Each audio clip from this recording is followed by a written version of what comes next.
Hey, it's KJ. Have you heard? I have a new show. It's pop culture, people to know, pets, and positive vibes, all packed into 1 hour every Wednesday night. You can watch it live on my YouTube channel, youtube.com/KJ Today. And now, the KJ Today Show is proud to present The Kinda Nerdy Girls. Welcome to the Kind of Nerdy Girls podcast. Fandom, fun, funny.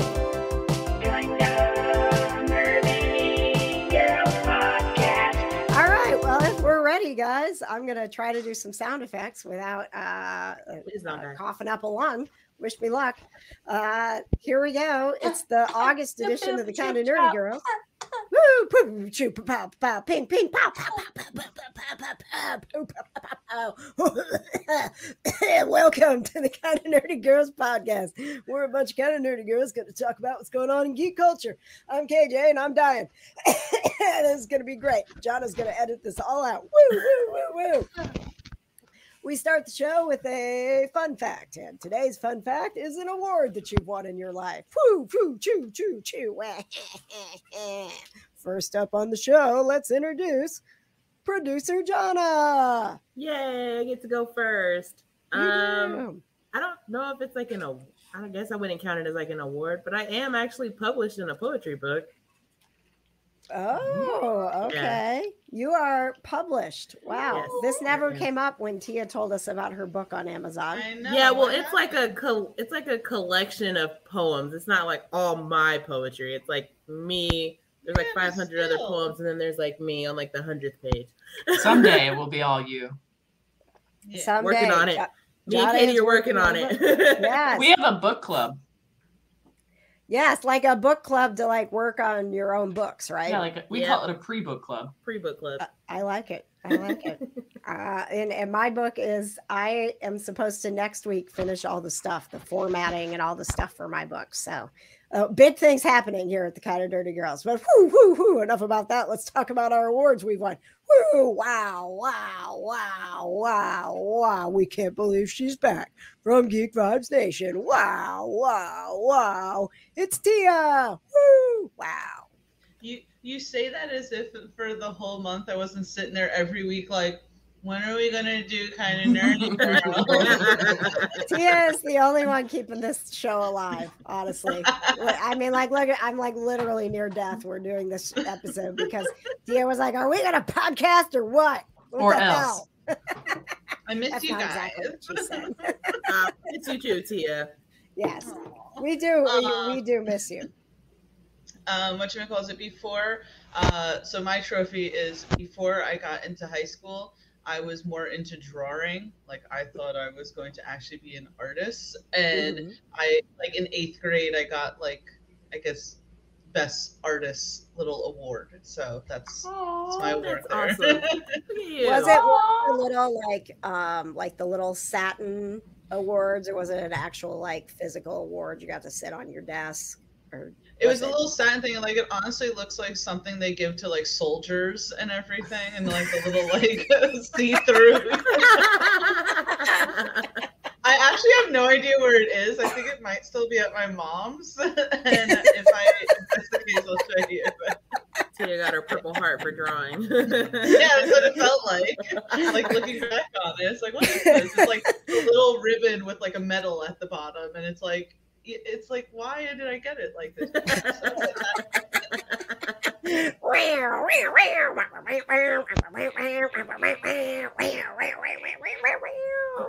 From the Kinda Nerdy Dudes, it's producer Patches. Hey, ladies. The award I got when I was in military school, I received a medal for being the top choir singer in my class. What? Yes. When? What happened? Yes, I have a choir medal. Well, what happened was puberty hit is what happened. And Puberty that ruins just a lot of went careers. right the hell out the window. Oh man. Yeah. Dreams crushed. I know, right? Wait, now I have this sexy voice. Oh, So you do. Wait, Patches, you were in like a church choir? no, it was a Catholic military school, so it was like my grade, like everyone had to take choir, and it was I was the best singer in my grade. Okay. Oh, because I was in gonna Catholic check school some too, and I was in the quick while- choir. Oh yeah, no, we didn't. Yeah, we did not. Oh, hang on just a second. I'm checking some things. She's Okay. She doesn't want to hear from Patrick anymore. I don't blame her. Wait, so Patches, question: you went to military school? Who I knew they did, even made yes. Catholic military schools? I didn't know Yeah, that it a was. thing. It was up out of. It was a military school. It's since gone, like much like your college, called Le Mans Academy. The kind of nerdy girls, we just go places and ruin them. Right. Apparently. As soon as we're gone, they're like out of here. I was there and then it shut down. Yeah. Literally. But yes, I went to military school for 2 years. Nice. Wow. All right. My name is KJ, and when I was in college, I won Best Engineering Award for the Bo Ryan Show. I still have it. It's a piece of cardboard with some random CD taped to it that someone used marker and wrote Best Engineer on. And it was near and dear to me, as I know you guys aren't sports people, but Bo Ryan went on to coach the Wisconsin Badgers and had quite a career in the NCAA. And I was like, I engineered his show. Took him to the Final Four a couple times. I did. He went to the Final Four He because would of have the work been I was. nothing without you. Nothing. Oh my without gosh. you, And KJ. this was like, you guys, like CGI, like we had like a big, like, it was like war games, like the computer that you did the CGI so you could pull up his name to make it happen on the screen. It was like, I was literally in this room, like running, hitting buttons. Like, Was it still like the clicky computer keyboards? Like, oh yeah. Oh yeah. I worked hard for that. I burned calories doing that. It was rough. So I'm really, really proud of that.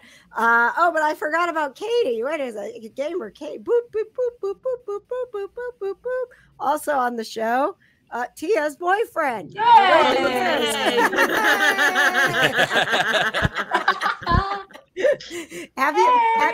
Has he ever won any awards? Nope, Yeah, he's not. actually, he's actually won a poetry award back in the day at a college that he didn't even go to. So Nice.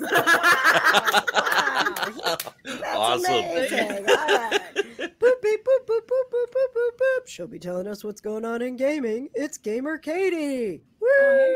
Oh, Katie, have It's you nice ever to won not any be awards? forgotten. Just to be difficult because I know where this is going. Yeah, I won second place in forensics at Science Olympiad in sophomore year of high school. I'm so proud of you. I know. Fancy. Well done. Truly well my done. biggest achievement. I mean, this is pretty good too. Wait, what is that? Whoa. What is that? Emmy! Yay! Ladies and gentlemen, Gamer Katie is an Emmy Award-winning producer. Yes, she is.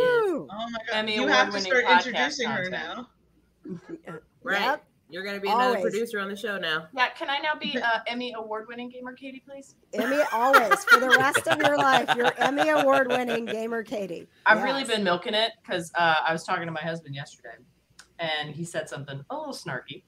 And I was like, how many Emmys do you have to be talking to me like that?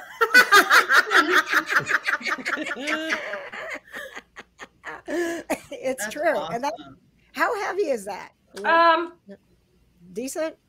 It's pretty heavy. Okay. All right. It could Excellent. be Where do you used have as it? a weapon if necessary.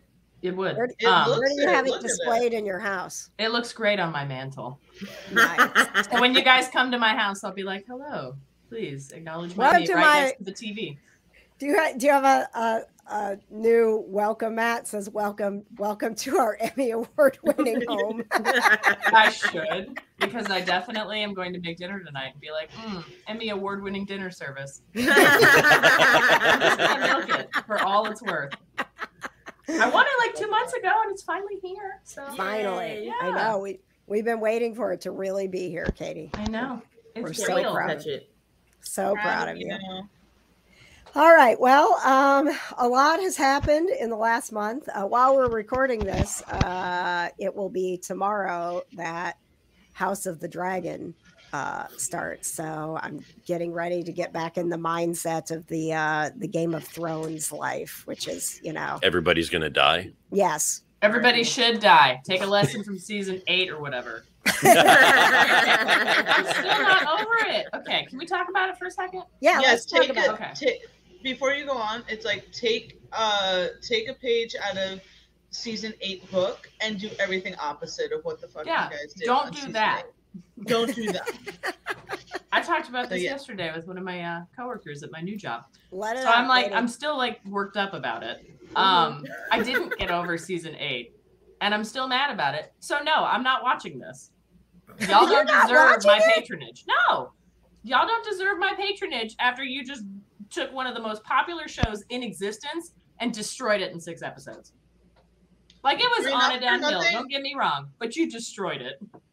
I am skeptical. For House of the Dragons because it's like you guys have shown me that maybe you don't know what you're doing, and now I'm scared. Now I'm scared. Let me ask who's the showrunner for this? Is it the same group that did season 8? Is this a completely new like director, writer, like all that stuff? It's been so long, but I feel like it's different.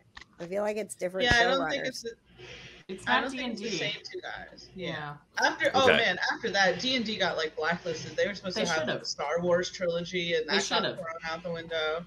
Yeah.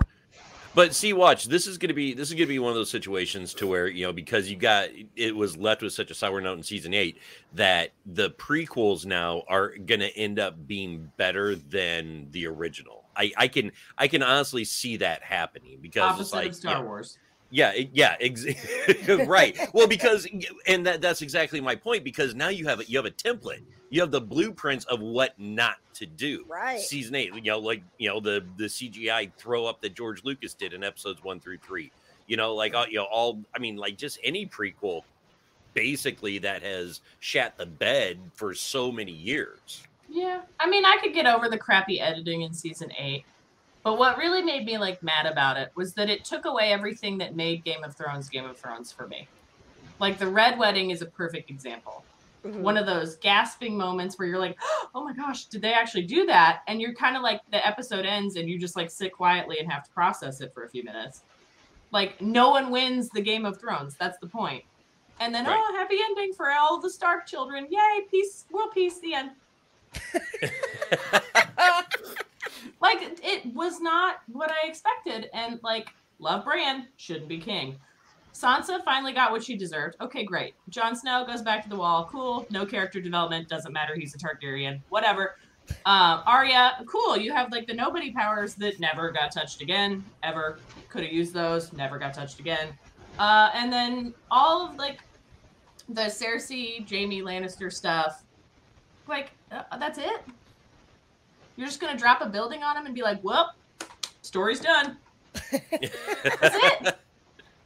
Tia, we can't hear you. Tia, we can't hear you. Tia's we gone. can feel your passion, but we can't hear it. I can see it in your eyes. Oh, man. Oh, she's gone. Goodbye. She's like, well, then screw it. I'm out of here. I'll handle Tia's hot take till she gets back. Because I'm worked up about it. I have mixed feelings about it because yes, it's a prequel. You have okay, it has to get to this endpoint somehow, for the story to continue.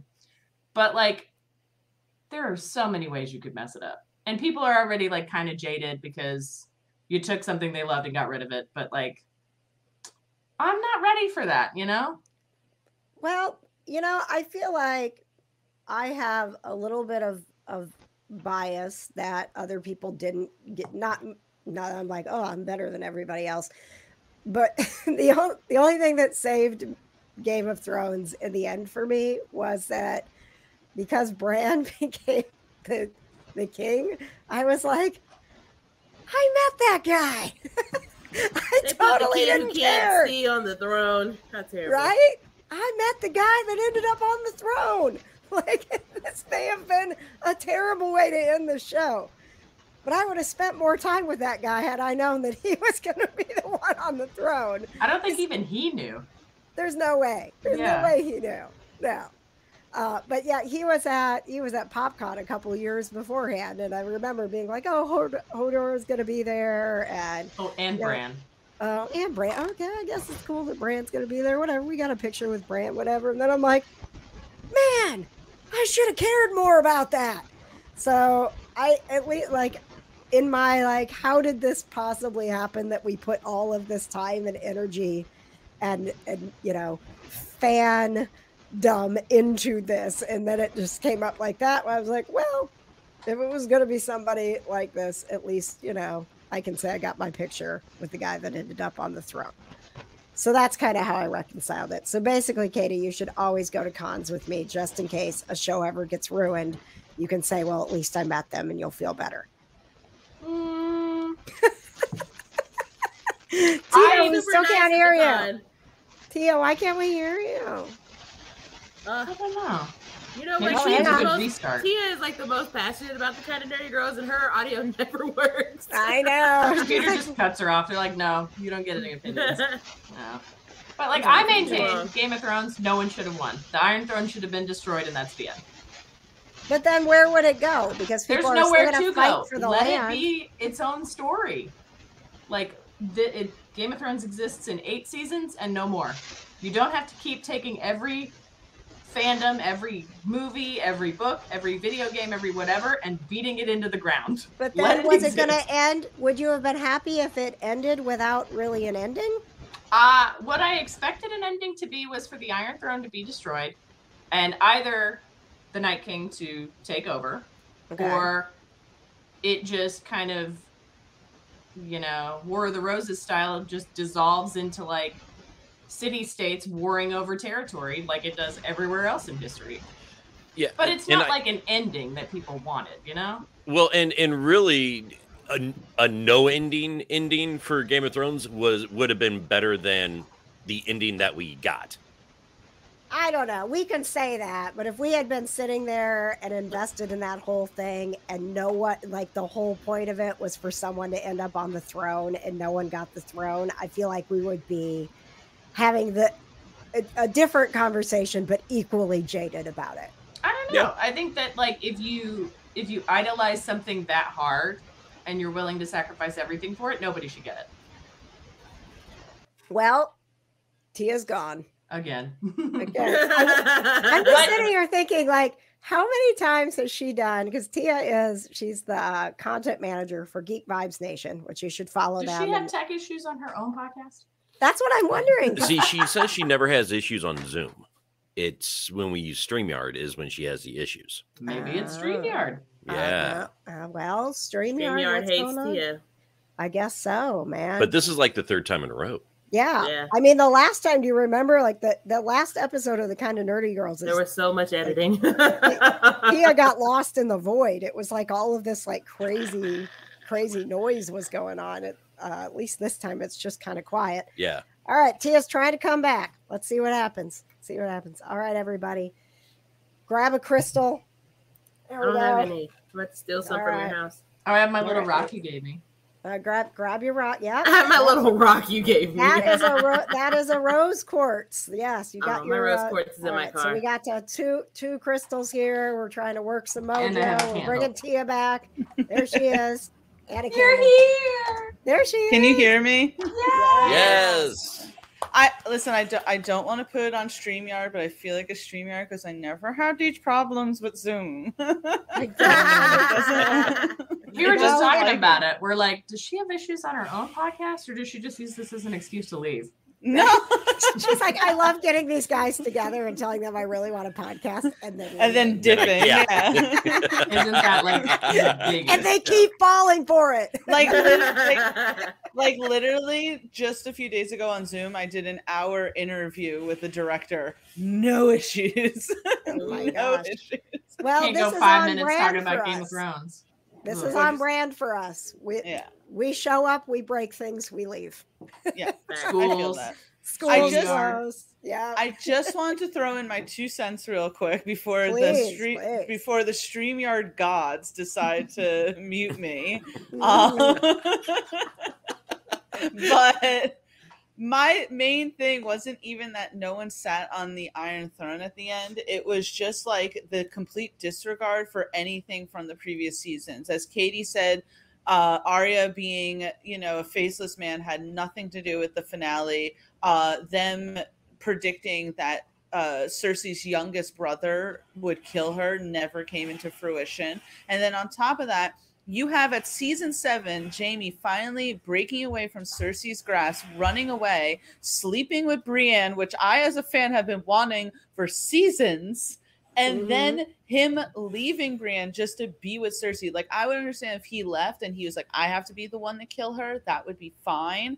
Okay, you know, whatever. But to go and be like, no, never mind. It was just, what the F is going on? And then you have this whole show where Daenerys is supposed to be this like feminist icon for all of us to like stand. And then at the very end, you're like, you know what? Nah, she goes crazy and just like kills everyone indiscriminately. And it's like, even if you wanted where you developed that, where she went mad, you had to have stretched it out a few seasons. Like it need like 2 or 3 more seasons for that to actually turn. But to do it in like an episode made no sense. And that episode where we got like the fight against the frost giants, I couldn't even see it. I had to like stand up to my I was like this watching it. And then the editor is like, no, it's not too dark. You just need to fix the display on your screen. It's cinematic gold. And you're like, no, it was too dark. I forgot about that. We were like, Yeah. what is wrong with our TV? What's happening? And it's like everyone across the globe had to adjust their TV, apparently. Yes. That was the problem. Oh, but we're the problem. Okay. Yeah, right. It was God. it has scorned me so much that last season. The only things that I agree with in that season, the only things, Tyrion living, and I do believe the Hound needed to have that final showdown with the Mountain. As much as he was like a favorite character of mine, and I was upset he died, I was like, okay, fine, I can accept that. Everything else, crap. You behead Missandei in front of I didn't agree with any of it. I hated it. And then finding out that Jon Snow is a Targaryen, completely wiping the whole relationship between him and Ned, and him trying to find acceptance with the Starks this whole entire time. Throw it out. Doesn't matter. Like when I tell people how amazing Game of Thrones is, and I'm like, it's one of the best shows of all time. I love it. The rewatchability is great. And they're like, yeah, but I heard season 8 was terrible. And I'm like, you don't have to watch it. They actually canceled it after season 7. Yeah, like just watch the first 5 seasons. That's it. Yeah. And then be like, oh, they got canceled. Yeah. Well, I don't know. I don't know what happened. Like, I don't know what this fan fiction is afterwards, but I'm not watching it. It's non-canonical. It's like, and you make the most boring character the king at the end. I'm sorry, I never cared about Bran. What did Bran do for 8 seasons? Nothing. He just got carried around and talked to things. He got carried around by that one girl and her brother. Yeah. He warged a couple of times. And then he pouted because he couldn't see because the actor actually has poor vision. And that's it. Yeah. That's it. And he has the best story. He should be king. I know. When they were like, he was like, I shouldn't be king, and that's exactly why you should be king. Who wrote this? Who wrote this? Honestly, Jaime should have pushed him out the window a little harder. Yeah. You know what? Jaime was the hero in the story. Jaime was the hero the whole time. He was trying to prevent this crap. Yeah. Makes me feel bad for everybody that named their kid like Daenerys or Khaleesi before season 8. Okay. And I feel bad. Like, whoops. And it's so crap. Like two last things. And when they're like, Euron is like the biggest villain, he's worse than Ramsay, and he was like the most pathetic, like Jack Sparrow knockoff that we've ever gotten. And then you like hype up the Golden Army only for them to get wiped out within like 30 seconds. What is happening, Game of Thrones? Like, what is happening? And then it's like, you are going to listen to this episode and be like, did I accidentally did I watch the same show? On an episode from like 2 years ago? Is this an old kind of Nerdy Because Girls episode? I thought I was getting a new one. It burns us. Hear me out. If Khal Drogo didn't get infected or sick or whatever and die, I feel like it would have been a very different story. Oh, yeah. 100%. Far better. I know Jason Momoa is busy. He's got a book schedule, but he definitely could have saved that show. Yes. I don't know. So I'm very hesitant about House of the Dragon. Hopefully it's good. But I'm still scorned. I'm excited for more dragons because I just, I'm a sucker for dragons. So it's like, bring on some dragons. And Matt Smith is in it. So that's why I'm giving it a chance. Honestly, like I've been trying to psych myself back up for this level of intensity and gore and awfulness. And like, it makes me like, why am I watching this again? Because I've been avoiding all of that so much and watching things like Only Murders in the Building and The Orville and we watched She-Hulk. And so it's like, I'm trying to like wrap my mind around like, no, I do want to watch this because I love the dragons. And I love Matt Smith and I did love Game of Thrones. So maybe I can like make some amends here with Game of Thrones by watching a bunch of dragons. But apparently they said that there is no gratuitous sex or gore in it. Like I thought I saw a report. So what's the point? Right. 100%. I thought I saw like immediately in the first episode, like you see Matt Smith's junk. Oh, well, what's wrong with that? Nothing, but that's what I'm saying. Like no gratuitous. I mean, does that like drive the story? Is that necessary? I don't know. Honestly, I was like, okay, I don't know does that I seeing want anybody's butt or junk actually drive a story? No, you just do it because people want to see it. Right. Yeah. And now it's Please watch our show. Here's butt. I mean, that's why a lot of people watched Lucifer. You got to see Tom Ellis's butt like so much. Oh, as soon as it went to Netflix, the they were like, here's his butt, here's his butt, here's his butt. Literally. Welcome to Netflix. Yes. Netflix lets us get away with so much. Netflix does that to people. She's dabbing over there. I know. Oh, she's getting to the end. I'm dying, guys. Gotta wrap this up. This is the last kind of nerdy girls ever. Because, well, you guys carry on without me. Have a memorial episode and then act like I was never there. One episode. And then act like I never existed. Please. Do we have to write shitty poetry in your honor? Would you please make it as good as that time that we wrote poems about Jeffrey Dean Morgan's beard? Ah, yes. That was AJ. Oh. Here she was. Now she's not. Thanks, Katie. Yes, I expect a haiku from everybody on the event of her death. And she never got an Emmy. The end. Thanks, Katie. She's over there counting syllables. I know, I'm trying to come up with a haiku. Well, did everybody watch She-Hulk? Can we talk Marvel? You know Katie has not watched it. Okay, I'm going to let you guys talk about it, which is fine. I don't even care if you spoil it for me, because I'm going to go out on a limb here and say I'm burnt out on Marvel. Oh, ouch. Okay. Too many shows in too quick of a sequence. I don't care anymore. Oh, okay. I don't care. I'm burnt out and I don't care anymore. Talking Marvel. Wiki. Like every once in a while, I think it's okay. You know, you have a show or you have a movie or you have whatever. But I think it's so saturated that like you're like, oh, well, I have to watch this for the next one to make sense. It's almost like a chore that I'm not like enjoying these things anymore. Okay, I can completely appreciate that. 100%. I think that I don't think that you're alone. I think that that's a popular opinion right now, Katie. I don't like think Moon Knight was fun, but like I don't care about She-Hulk. I don't care about Hawkeye. I didn't care about WandaVision. Falcon and the Winter Soldier was okay. What else? Ms. Marvel? Nope, don't care about Ms. Marvel. Ms. Marvel was fun. I actually rewatched. Even if they're fun, I feel like it's a chore to get to the next one. Because I feel like they make it so Marvel does a good job, take it for what it is, that you can watch one unit and be like, okay, I appreciate this as is.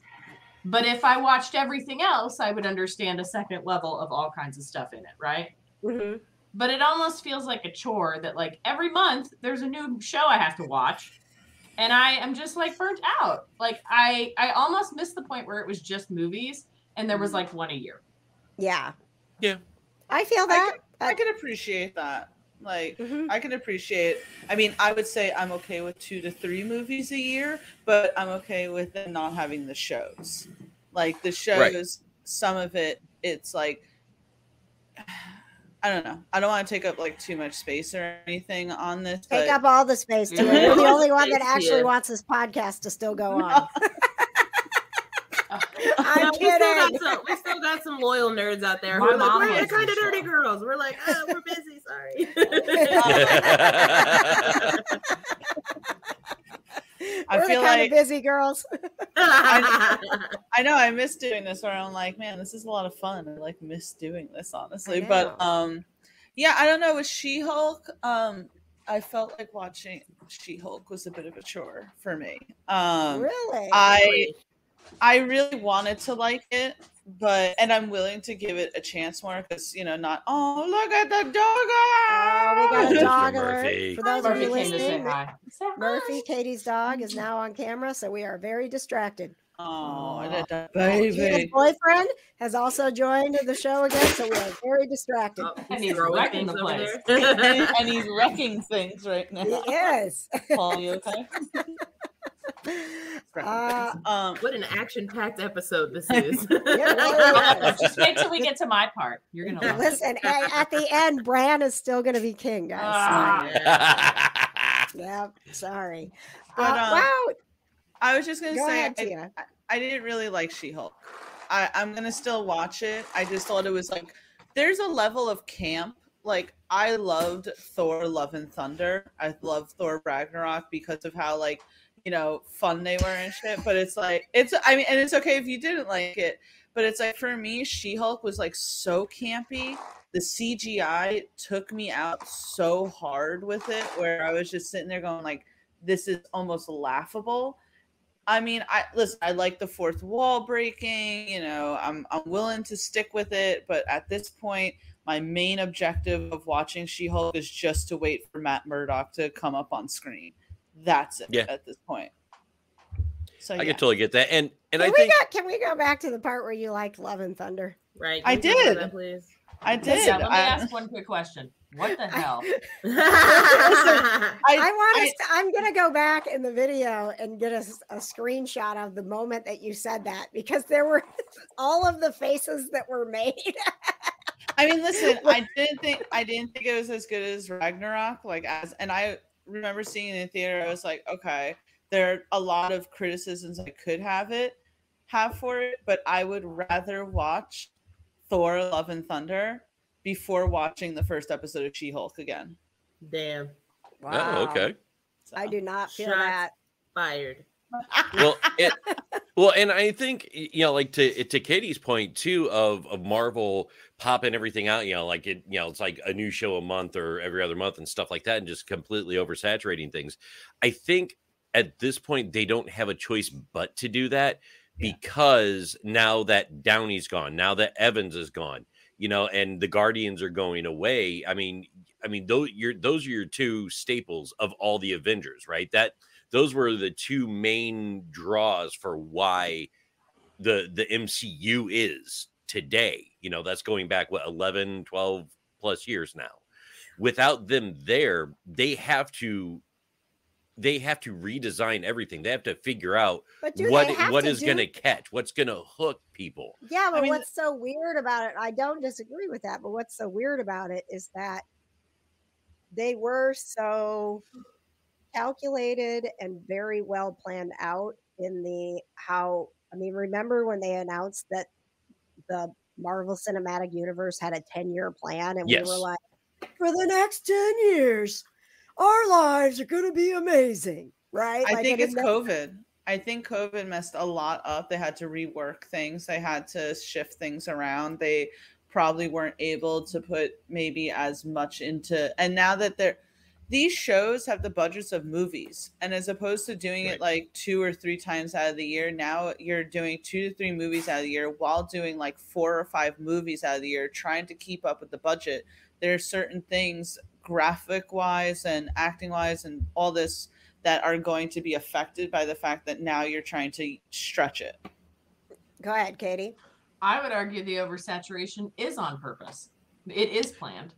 Because I mean, it's still a business. Yeah, I mean, they're seeing dollars. We don't have Evans, and we don't have Downey Jr., and we don't have the main characters that don't exist anymore. We have to catch them on another hero before they leave, and they don't come to the movies anymore. Right. Well, and I think also too, since they decided to go with the multiverse, storyline going into, when they announced the two Avengers movies at Comic-Con, with the multiverse storyline, you have to introduce so many new people, so many new characters, so many new variations of just plots and stories and characters again to make the multiverse storyline work as well. But it feels like they're putting like all of their effort into like 3 things and then none of the rest of the shows. They're just putting out shows just to put out shows. They're like, Spider-Man is up here. Mm-hmm. Thor, Ragnarok had more effort, but Love and Thunder, we're like, you know what? We'll give it a good try. Everything else. Just put it out just to put it out.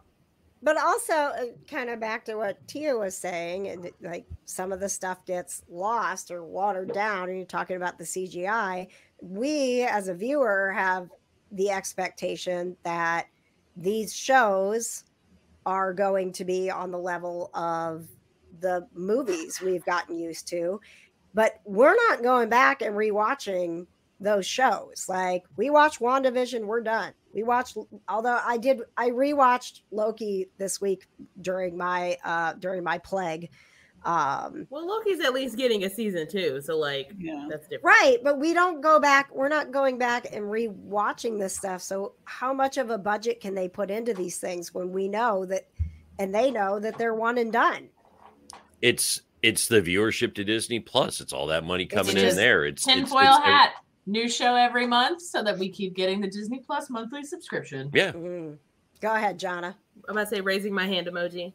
I think it's a little harder right now because we're getting a lot of origin stories. Mm-hmm. Like, we got the Kate Bishop origin, we're getting She-Hulk origin, like more like Borigin.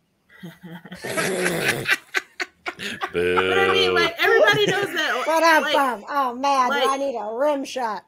Origin stories are mostly terrible, like, because you have to see, like, they have to start out, oh, I'm a superhero, what am I supposed to do? Like, save the damn world. Like, who cares what you're supposed to do? You're a She-Hulk, you have to fight villains now. Like, you're Kate Bishop and you work with Hawkeye, you have to fight villains now. Like, we genuinely, like, I think, I'm not a big backstory person, but I think that a lot of the origin stories, and then you have it's like, oh, it's like a video game. That's how I've been thinking about it. Like, you have the main story arc. You've been thinking about it, Johna.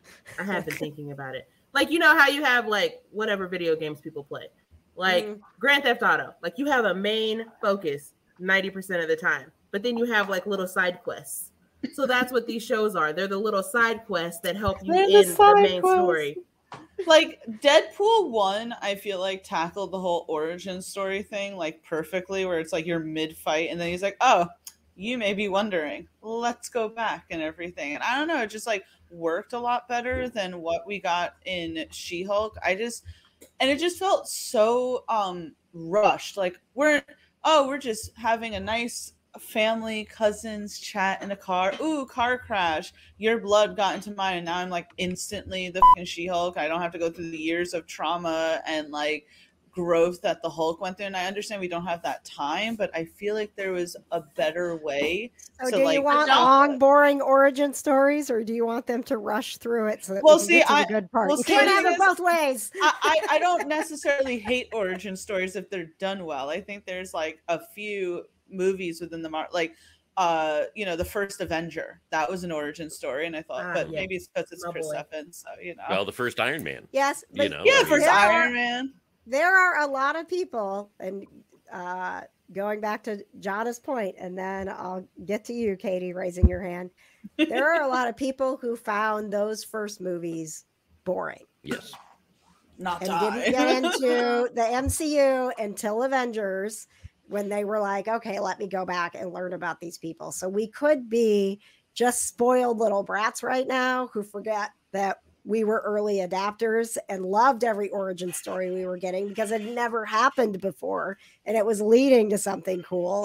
Of the main Avengers movies, the only that I can think of, the only one that wasn't an origin story was Spider-Man, because it was just already established he was Spider-Man. Captain America, Iron Man, Guardians of the Galaxy, Thor, like all of those, every single one of those first movies was an origin story movie, and then they built from there. Yeah. Johna is right. Yes. My point is, I'm gonna make if that it's money a ringtone. TV show, aren't you giving it more airtime to develop those things? Case in point, She-Hulk. Oh, blood transfusion or whatever. Well, guess that's the whole story. Seems more movie-esque, like we're trying to rush through it, than, oh, I've given it 10 dedicated hours because it's getting 10-hour-long episodes. You have time to develop things. Well, They're you know like what? 28 That just seems minutes, lazy. you know. Well, I mean, so they're you can like cutting it. You can, make the rushing through things argument with movies too. Because when me and KJ saw Love and Thunder, I kind of felt like it was a little rushed. Like for it to be like a freaking 2 however long hour movie it was, like it just was like bam, bam, bam, bam, bam. Like they would start something, never finish it, go to another thing, never finish it, and then it was like, okay, Thor has a kid now and Jane's dead. Okay, cool. What happened? Spoilers. I don't understand what's going on. I thought the entirety of Love and Thunder was pointless. The whole movie had no point. I think Go they ahead, genuinely only gave Thor that movie because he's the only Avenger left. I think he That's was right. That's contractually my 2 obligated cents. to have a 4th movie, and this was it. But like Like the a even 4th number Thors are misses. A 4th installment of a movie is always going to be so hard in a franchise, like which is well, why everybody especially- only got 3 movies. Especially Thor, because of all of the superhero, all of those movies. The Thor movies were the ones, other than Ragnarok, the Thor movies were the ones that were least liked. It was like, Yeah. let's do that again. Let's go down Right. that road again. And it feels like we may have a 5th one, honestly, because I don't Oh, know if you God. guys saw at the end. If you saw at the end of that credits, it says Thor will return. Unless they just mean he's Probably. just Stop it. returning for like Stop. the next Avengers movie. But I think he's in the Probably. Guardians of the Galaxy movie. I But think why he's in though? the He third got rid of one. the Guardians in like 10 minutes into freaking Love and Thunder. I was so mad about that. I'm like, wait a second. I was looking forward to Thor making things really uncomfortable. Yes, I and- wanted passive aggressive Guardians of the Galaxy 3. Like how much but did what I got Chris, was Love and Thunder. like how much did you pay Chris Pratt to be here for 10 minutes? Millions. And for what? You could have had better CGI, better acting, better story if the Guardians would have just not existed there at all, or if, even if they were there for the entire movie. Let's talk We about need Love to and get Thunder together for a more because we're all very angry. second. Let's talk about Love and We've Thunder become for a the second. podcast we didn't want to be. I'm fine with it. Here's why I didn't like it. Every action that happened in Love and Thunder was undone. So at the beginning, he's no better or no worse than he was. So like, oh, Jane's doing her thing or whatever. She has cancer. Mjolnir's going to save her. Cool, whatever. Yeah. Oh, but I actually still like her. I still have Of a course little he girl does. crush on her. We all know that freaking Bro, Thor- she has Thor's been in moved love on with with her Jane life. since the first movie. And like, okay, either pick that or pick the superhero thing. Can't have I both. don't like the waffling back and forth. And like, oh, the God killer or whatever. He goes to the ends of the earth to bring back his dead kid or whatever. All right, sure. I'll believe that. Then you get to the point where he does decide, I'm going to bring back my kid. Oh, oops, he's dying. Thor, can you adopt my child? Even though I No. definitely just tried to kill you for the last 2 hours I and did killed your think that girlfriend. was a very strange decision. Like that's where Stupid. like again, like I watched it and I was like, there were parts of the movie I liked, even though again I was like, even as I'm in the theater, I'm like, this is not nearly as strong as Ragnarok. And when that was like the end, and they're like, and this is why they're called Love and Thunder, and I was like, what are we doing? Also, It was Why 2 is hours her to nickname tell me Love? why the name of the movie was the name of the Yes. movie. It's stupid. Right. It was like, I a don't really care long about way this around. random kid with and of course my supernatural dumb- powers all of a sudden. Right. And of course, I my don't care about dumbass this is watching kid. it the whole time, going, "When does Loki show up?" I knew he wasn't going to be, but I was kind of hoping there'd You're be like secretly that surprise. hoping. I was But I secretly was like- hoping. I was disappointed at when they tried to attempt humor with this. So Ragnarok, it was just to the wall funny Yeah. for the entire time. Right. I laughed. I had a good time. I was enjoying it during the movie. This one felt so like it was trying to get a forced laugh that I didn't enjoy it. Well, but I think for me it was because they were trying to do too many. It was like, what's the tone of this movie? Yes. Because you had such a serious plot line with Christian Bale and what he was trying to do, and he's the God killer, and then they go to the gods, and the gods are a joke. Like, it's like, oh my gosh, am I watching a Monty Python movie now? Like, that was what I didn't understand. Like, they didn't make sense. I kind of like that because it just reminded me of things of like Supernatural and American Gods, where it's like you revere these gods and they're all just. I'm sorry, to curse about that. Keep that theme the whole movie. Don't do the romantic sub story where Jane's dying and I still love her. Don't do the I'm haha so funny. We're gonna rip off his hidden costume and show his little tattoo and his naked butt and da da da da da. None of that was necessary for that. You can have the gods be dicks and just be dicks. Yeah. Like, the only part I genuinely laughed in the whole movie was when Zeus, I think it's Russell Crowe, was walking down the stairs and he picked up his skirt. That was the only part I laughed. And that was like when I was done. I was like, I'm so done with this movie. But like the ripping off the outfit to be naked, I was like, oh, I know we're going for a laugh here, but it didn't make me laugh. Mm-hmm. It kind of made me uncomfortable. I kind of feel like they could have went a little bit more with the God Killer, because I feel like that's a pretty interesting storyline. Yeah. Yes. Like, oh, I'm you following could this. have set him up as the next like Ultron. Literally. Right. He was less speechy than Ultron, though. So that's a plus. This is definitely like Marvel's problem. They like kill off these really big villains every movie, and it's like, you guys gotta stop doing this. These are big. Like, Gore the God Killer is huge in the comics. People were hyping that shit up before the movie, and it's like, you can't introduce a character like that and then kill him off in one movie. Like, people are going to be pissed. So it's like, I didn't blame like real diehard comic book fans for being mad about this one, because we've seen that this is a character that has lasted a lot of issues and stuff. It's just that did bother me. I just think Marvel's in this weird transitional phase right now, and it's like, can we get grounding at this point? I'm trying to give them some grace, because, like I said, if we go back, it's better than anything DC's doing right now. So it could be worse. It could be Zack Snyder. I was going to say they're doing 10 times more than DC right now. But then it's 3 hours of Thor being a stepdad. Like, no, I don't want to do that. Right. San Diego Comic-Con, DC basically walked out and waved a white flag and then walked back off. They're like, our plan is to not do anything this year. I'm still waiting. If we do nothing, they can't complain about it. Like, I'm still waiting to see if they actually release the Flash movie. Like, I'm on Twitter all the time to be like, are they canceling it? What is happening with this Flash film? Are they done shooting it? Yeah, it's completely it's done. Yeah. I mean, that's been in the can for a long time, hasn't it? Pull another what is it, Batgirl movie or whatever, and just the whole thing's finished. And they're like, you know what? Actually, we don't want it anymore. Let's go ahead and just throw that out. I was disappointed hearing that, because Brendan Fraser is supposed to play the villain in that, and I'm like, you mean I'm being deprived of Brendan Fraser being a villain? It's the only good decision DC's ever made. Making Brendan Fraser a villain.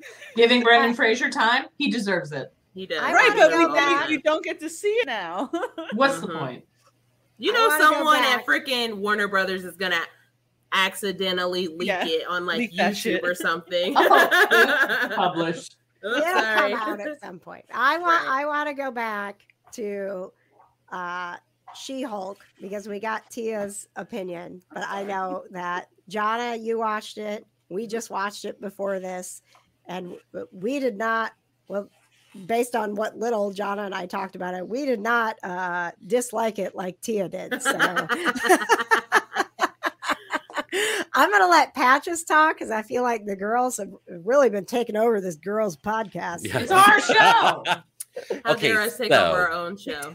Jennifer, Jen was just excellent. I think her portrayal of the She-Hulk was outstanding. You can just be Patches. Oh, I can. Okay, sorry. But no, I didn't mind it. I have, after, going back, referencing Game of Thrones completely ruined everything for me, because like moving forward watching shows, I now go into every movie, every television show, every series expecting nothing and just accepting everything. And if everyone doesn't die, that's a good That's a good Oh day. man, Patches, that's how Right? I live my life, man. So, that being said, I went into the She-Hulk with the accept nothing, accept everything. I love the fourth wall breaking. I think that is, like Marvel starting to do that with Deadpool, and then now kind of parlaying that into other things. Well, I and think that is was really a nice. nod to her in the comics, because that's very much how it was in the comics. So Right. it was kind of being true to the comic book character. Right. And the thing is, like, I don't expect Ruffalo to be in the whole series. So I mean, they had to, I'm glad that they just got the backstory out of, just out of the way in the first episode of, like figuring out, her and her cousin, like figuring out her powers, and that she's different than him and all that stuff. And that had to be some financial decisions, right? Like, we can only pay Mark Ruffalo for so long, so let's move this Right. origin. We got to get this origin done in one episode, because I mean, we like, only got him for one. How many things is Mark Ruffalo actually going to be in going forward? Well, I mean, he's probably going to make cameos throughout the whole thing, because I mean, like, if like every incarnation of the Hulk, I mean, like, he grows to be a very, very, very old man. The Hulk is always around. He's like the one constant in the Marvel universe, in Aww. comics He's and everything else. he's the wise old Hulk giving everybody advice Mhm. on how to be a Right, yeah. superhero. Right. Love But no, but then on top of that, like, it's good because you have a baseline of what she thinks she's capable of, and that was the first time she's actually hulked out in public, in the courtroom. So now it's going to be, all right, well, I thought I had all this under control, but I was wrong. Hey, cuz, help me out here, like, and just learning, like, it I know it's going to be like a coming of age as a Hulk, series, but that's okay because it's She-Hulk. So I mean, like, I did not expect to go into the series and her just going through being a badass, smashing things and beating up villains. That to me, that was unrealistic. We had to find out how this happened, and we did, and I'm glad that the majority of that happened in the first episode. Go ahead, Johna. Oh, well, I was going to say my whole thing with She-Hulk was, how are they going to explain how she got gamma radiation? Because she's like, oh, me and Bruce are cousins, and I'm like, okay, cool, but you're also a Hulk. Like, I know it's not in your DNA, so how is it that you became a Hulk? And he was like, oh no, I'm bleeding. Don't get my blood in your blood. I'm like, oh, too late, bro. She's already got it. She's already a She-Hulk. But I loved the whole speech that she gave, where he was like, you have to control your anger. And she was like, I'm a woman, okay? I control that shit every day. And I was like, I mean, she's not wrong. I mean, freaking women have to put up with, because, like she said, we get labeled bossy or emotional or sensitive. And, it's not fair. Me, I'm up on my high horse here, but it's just, it was very pointed, fantastic dialogue. But also a very good, a good reason why she could handle being a Hulk more than he could. Right. Right. Right. 100%. And she's a lawyer. Because it's easier for men to be able to express their anger because we're in a male-run world. Yeah. So men are dicks. I mean, they are. Yeah. Men ain't shit. Okay. Word. But anyway, you're not gonna hear an argument from me. I can guarantee you that. Title of the episode. Yes, Go ahead, Tia. I just want to say, though, my favorite constant of the episode, especially the end, was that we finally got it cleared up about, Steve Rogers' virginity. Yes. Oh yeah. Oh my gosh. We now know you why. go, man. We now know. I was trying to avoid on Twitter because we hadn't had a chance to watch it, and Steve Rogers was trending so much, and I'm like, oh God, what happened in this episode? What happened in this episode that they're bringing up Steve Rogers? And that was perfect. It was perfect. Oh yeah, it was absolutely fantastic. Even Chris Evans tweeted about it, because I read somewhere that Mark Ruffalo didn't even. Well, I mean, he probably couldn't tell him. There was no warning as to what was gonna happen when they were talking about Steve Rogers, and so Chris Evans watched it. And he oh, okay, Captain America's business out there like that, but I love that she was so focused on it. She was like, I'm just so sad that Cap had to die a virgin. She's like, okay, I'm tired of talking about this. And she's like, I knew it's Steve Rogers. You're telling me you guys were surprised? No. I'm sorry, did you see Steve Rogers? It wasn't surprising to me, but it's funny that the whole world who didn't know Steve Rogers is thinking about this. Like that you were like, when did he have time? Right. Literally the whole time he was on the USO tour. I did enjoy that I didn't have to I didn't have to invest a lot in this episode. There wasn't like a lot for it just was kind of there. Like I opposite of UT, I kind of appreciated like there's a logical explanation for why she didn't have to go through a bunch of crap to make peace with the fact that she's a Hulk. She's a Hulk. Let's move on and get to know who she is and how being a Hulk is going to fit into that. It made me laugh. It made me laugh more than I agree that the CGI stuff wasn't as good. But I think we've seen in the trailers enough to know this isn't the CGI budget that an Avengers movie has.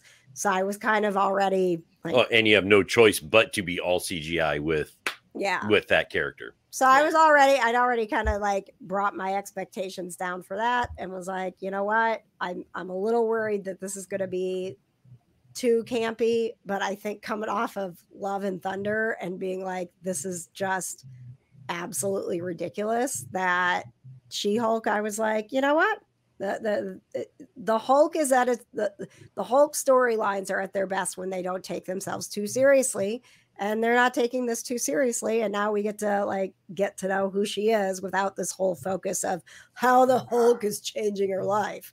So I was good with it, and not to mention for one episode. And not to mention, I mean, let's be honest. I mean, I know there's a ton of Hulk fans out there, but as far as Marvel goes, the Hulk is arguably the most boring character in the MCU.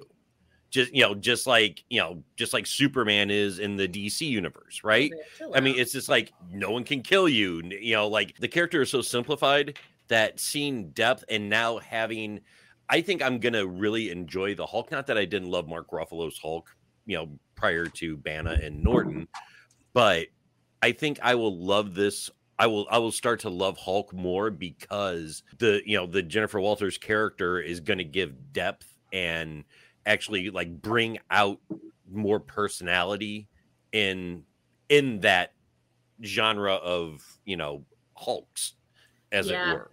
I mean, she definitely has a little bit more personality than the Hulk. I mean, she's got like a whole life that she's living. And she has to deal. I mean, like, because Mark Ruffalo's character, he's the Hulk all the time now. So he doesn't have to really deal with, what's my love life going to be like? What kind of jobs am I going to have? Like, she literally is like. That, he was a reclusive scientist. Right. Exactly. So it wasn't like, he had a deep backstory to begin with. I mean, it's my favorite kind of scientist. But I mean, exposed to the gamma. She's busted her ass, both, professionally, socially, and everything else to get to where she is. Mm-hmm. And now now she has that opportunity, which, again, just that depth of character is going to, for me, as someone who doesn't care about the Hulk, I think I'm now going to start caring about it, and it's most likely going to be because of this series. Oh wow! I agree with that. So much growth happening over. I didn't know if I was going to care about the Hulk. Doesn't really matter a whole lot. Mark Ruffalo's done a great job being the Hulk, but I haven't ever been like a Hulk fan. Who's a Hulk fan? You'd be surprised. I mean, I like the Hulk. I mean, I like the Hulk too, but I'm not like a friggin' die on cannon for the Hulk. Oh no, there are Hulk fans, John. Oh yeah. Oh yes, there are. Not Hulk with those fans. movies, they're not. All right, what else do we have to talk about? Katie, do you have a gaming update? I do, and this one's for Tia. Oh, it's time for a gaming update. Emmy award-winning gamer Katie. Gonna hold this while I talk. So I have another game that I know you guys won't believe me, but Yep. Tia sure does. Can you pop up the Katie's line graphic now? Mhm. Go ahead. No. It's called Squirrel with a Gun. Squirrel with. Oh, is that a what you gun. guys said in Yep. the chat the other And day? you play as a squirrel carrying a gun. All right. So it looks a little like Goat Simulator. There's no release date yet. It's going to be on Like Steam. Goat Simulator? Yep. So there's a game where you play as a goat, and your like job is to go and wreck stuff in this town. And you use your tongue to stick to things. So you can like stick to a helicopter and fly in the air, or you can stick to cars and it'll swing you through traffic. Yes, you do. But it looks like the same kind of stuff, mechanics as that. From what I saw of the plot, you're being chased by agents like men in black suits, and you use the gun to defend yourself. Stop it. So is this Rocket's cousin? I mean, what's going on here? Oh my gosh, It I'm so looks so excited for cute. this game. It looks so cute. That's why I had So to it's- send it. I was like, Katie. It's not out yet. No release date. We have no idea when it's going to come out. Oh, rude. Someone's lying to you guys.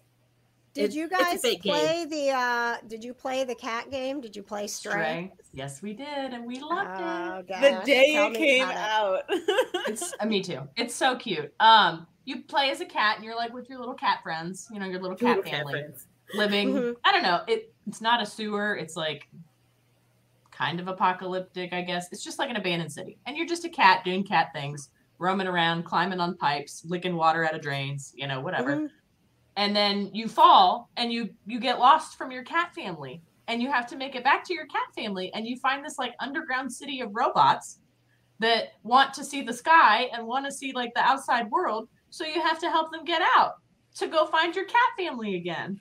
My nephew Malcolm was playing this game It's so when I was over at our cute. friend's house. So Was I know he? exactly what you're talking about. I was like, yes, I remember like she's playing, he's playing as a cat, like walking across like on narrow walls and jumping Yeah. down on things, It's and there's so robots. I was like, cute. what is happening? And he was just like, this is just what it is. I'm But, like, And like- you solve little cat puzzles, and you have a little backpack with a robot in it that can translate the other robots for you.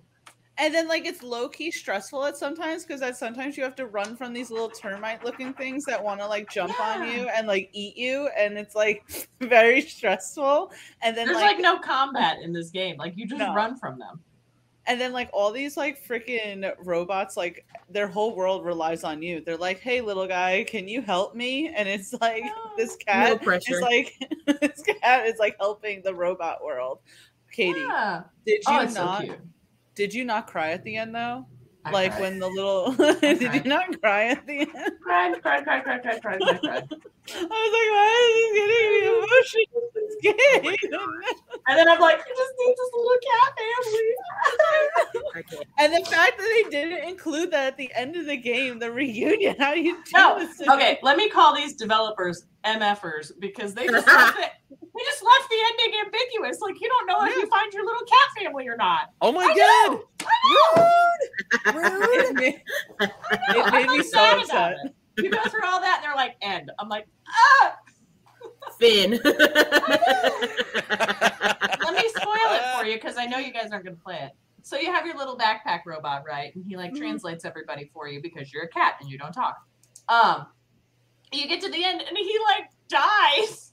He And then you're by sacrifices yourself. himself. The And then little you're by robot yourself. does? Yeah, and you can't talk to anybody and you're like all alone. And then it ends and you don't find your little cat family. What a dark ass game.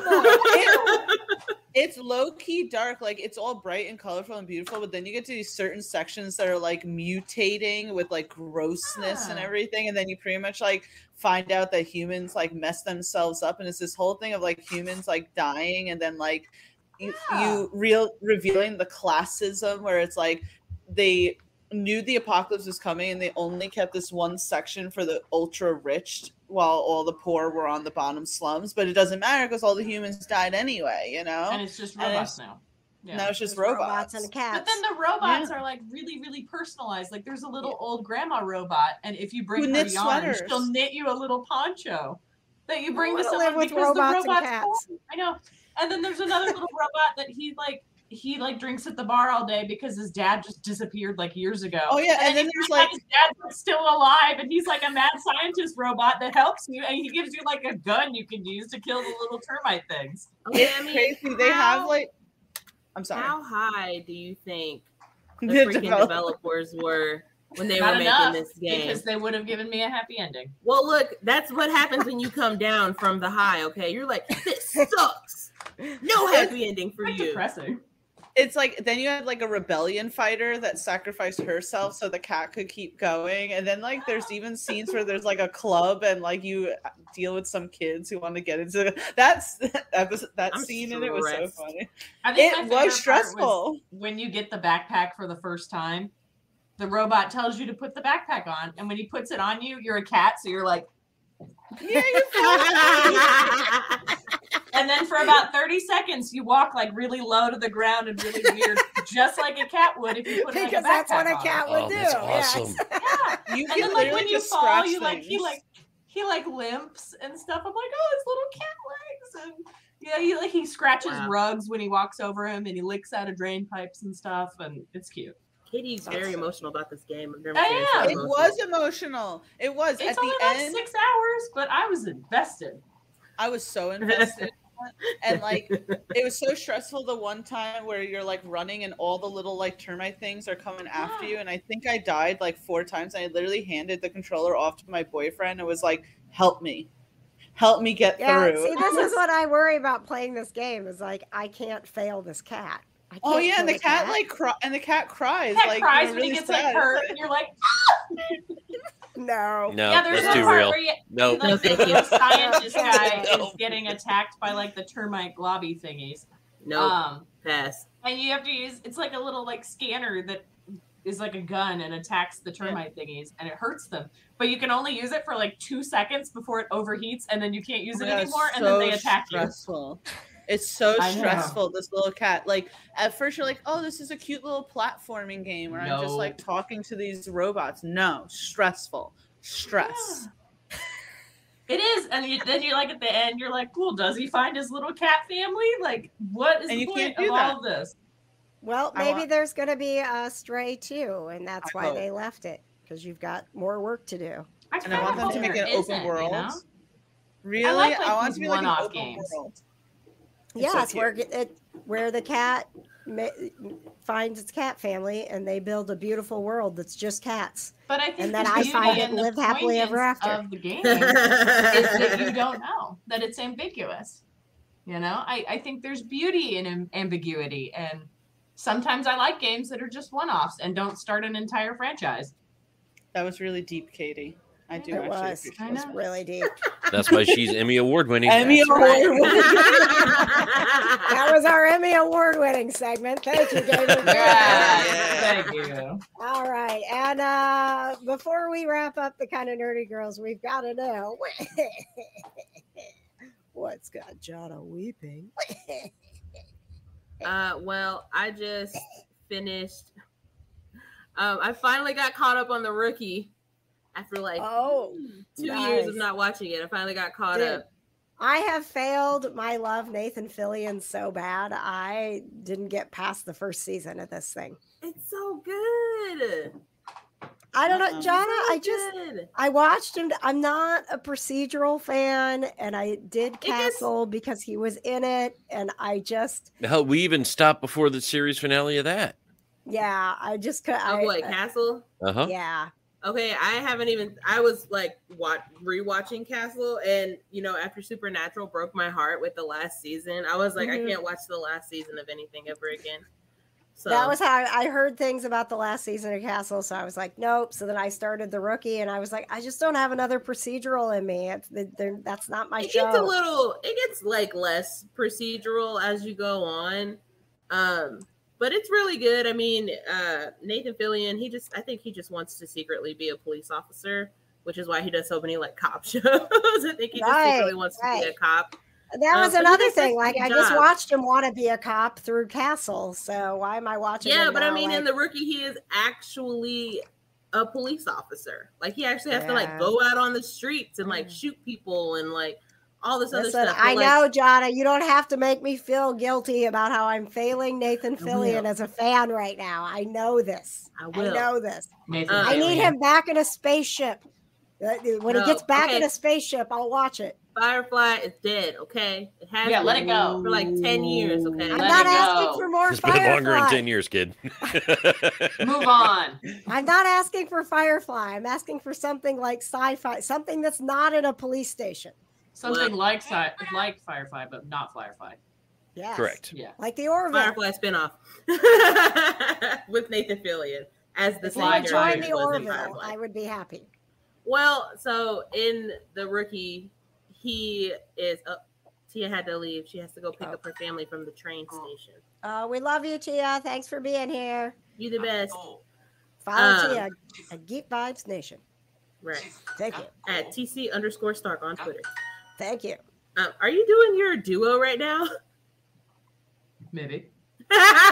Katie, pay attention. We're almost. This is the last segment. I We're was almost literally done. trying to figure out what that noise was, and I was like, "What is I that?" like the sound it makes. Also, You're I was so looking funny. for a meme for Stray, and I can't put it in the chat, so it hurts my feelings. We said goodbye to you, Tia. Are you back? Right. I thought you were leaving. Well, I didn't want to leave before saying goodbye, but I have cousins from upstate coming, and their train is coming in soon. So All right, Cousins go get that 'em. went to another school, you wouldn't know them.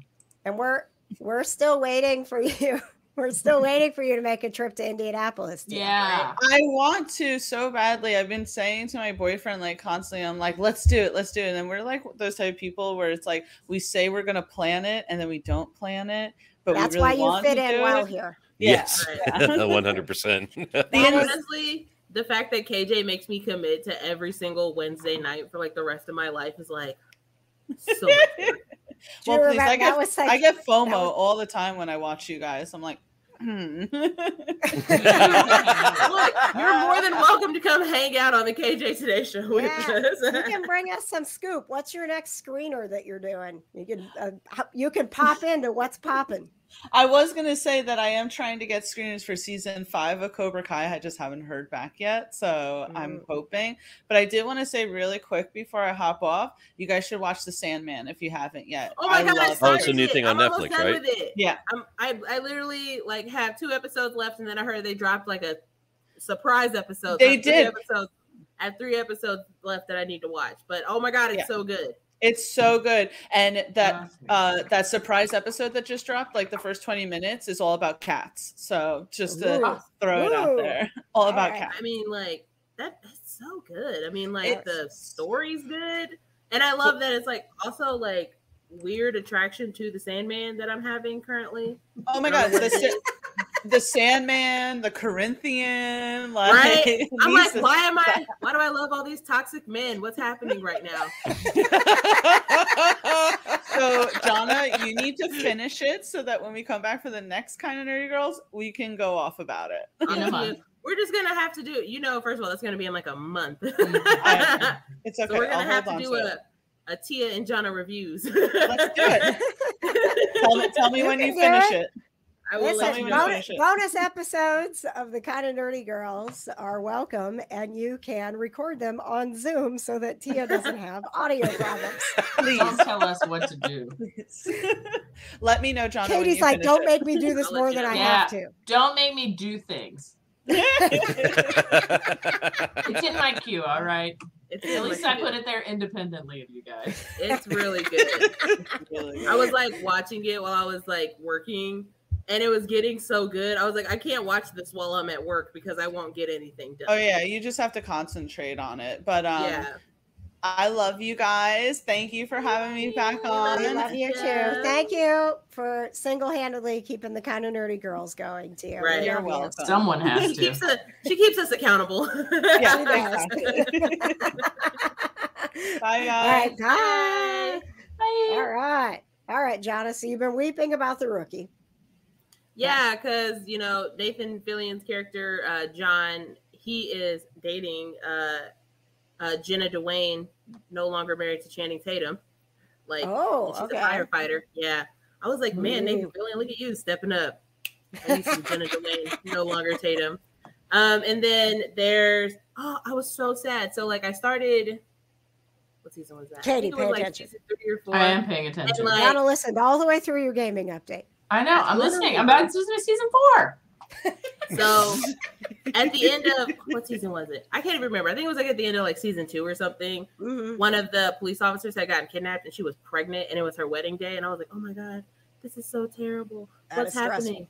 So then like they like go to like find her or whatever. But one of the police officers, like they also kidnapped him. They killed him. And I was like, oh no, why did they kill him? So of course I had to go Google why the character got killed off, because this was like the first episode of like the new season, and I was like, "What? Why is he dead? Why did they kill him off?" And he just didn't want to come back to the show. Was all that. Oh, okay. I was like, All "Oh, right.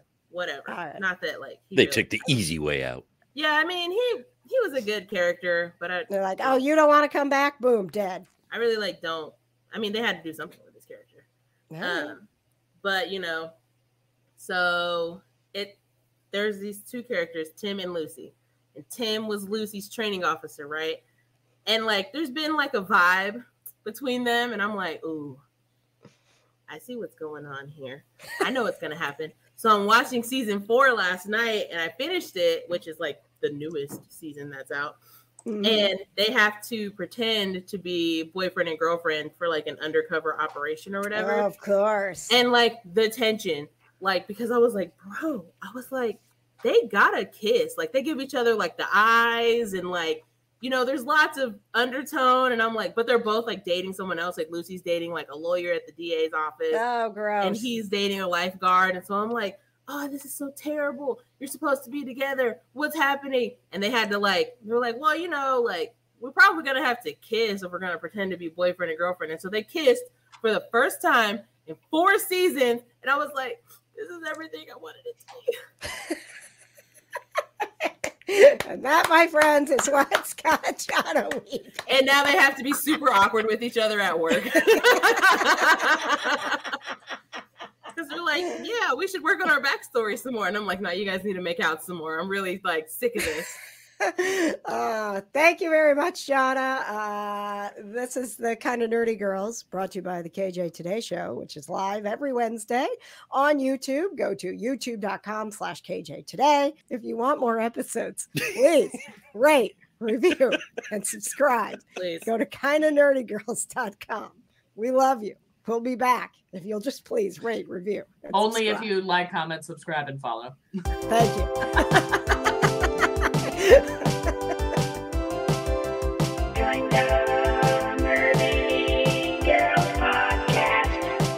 The Kind of Nerdy Girls is produced by our wonderful patrons like Leanne, Kayla Allen, Michelle Hamilton, Samantha Miller, Clay Swain, Aaron Miller, and music is provided by Paul Miller. That's a lot of Millers. If you'd like to be a producer of our show, all you have to do is throw a few bucks our way on Patreon to help us keep the show going. Look for the Kind of Nerdy Girls on Patreon or go to kindofnerdynetwork.com, where you can also find our merch. I'm KJ. Thanks so much for listening. Stay kind of nerdy.